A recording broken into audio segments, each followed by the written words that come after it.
So you've seen the default transition applied here with Control D, where now it fades from one picture to the next all throughout the project. I'm actually going to Control Z undo that, whoops, and show you where these effects are. We actually have to change our workspace from editing over to effects. And we're looking at this section right here, the video transitions. If I expand the dissolves, you can see the blue box around the cross dissolve. And you can change that to something else. And now Control D will actually do the additive dissolve to all of your images. So I'd like you to take a look at some of these. I have a list on Datatext Studio of ones that I don't like. For example, dip to white and dip to black. If I apply that, you've got this moment or two in the middle where we don't have our full color high resolution pixels on the screen the whole time. It does a little fade to white. And so I really prefer that we stay away from ones like that.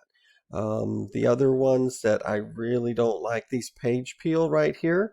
So this is really, I consider this pretty ugly. That big gray block, yes, it looks kind of like a page turning, but if you need that effect, use the page turn instead of page peel. And I'm just dropping it on top of it. You can see I've got my actual sources turned on here, and you can kind of see that what's it going to do now? Well, it's going to use the image for that peeling corner of the page, so we can see kind of the back side of the image. So I find that slightly better. There are a lot of other ones. Let's see this band slide here. If I drop that on there, you can see that it's going to slide across. And again, look at the controls for it and see if there isn't anything that you can do with it. You can change the direction.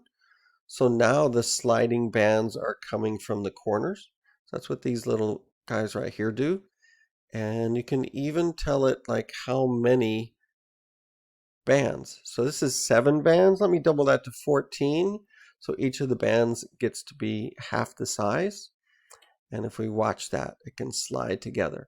Now this is a project where it's okay to have a different one on every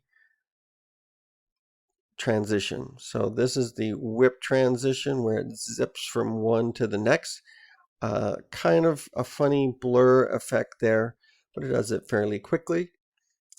In a, let's call it a real video that somebody's maybe asking you to do for them, maybe even paying you to do it, you don't want to have a bunch of different transitions. It makes it kind of hectic and it distracts from the content.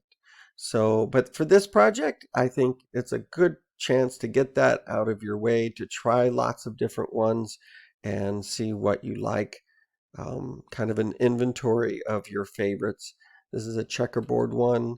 And if I select it, once again, you've got customizing over here where you can choose how many slices each one has. If I do 4 and 8, then the slices get kind of strange looking. Different directions. The one that I use a lot with my captions, including even this text here, is the push. So the push is a very simple one. You could keyframe this yourself where it's off the screen, and then by the time the transition is done, then it's on the screen. But this kind of automates that process, and you can change the direction. So for this, just don't push it across some of the other stuff. Like this is the one direction where I really wouldn't want you to do that. So instead of crossing all the way over, we could go from the left, the top, or the right in order to have this come onto the screen. And then you could even add that push so that it leaves in a different direction. I like it to push up from the bottom, so it comes in from the left. It's on the screen for a little bit, and then it pushes up. So I can save you some time with animation.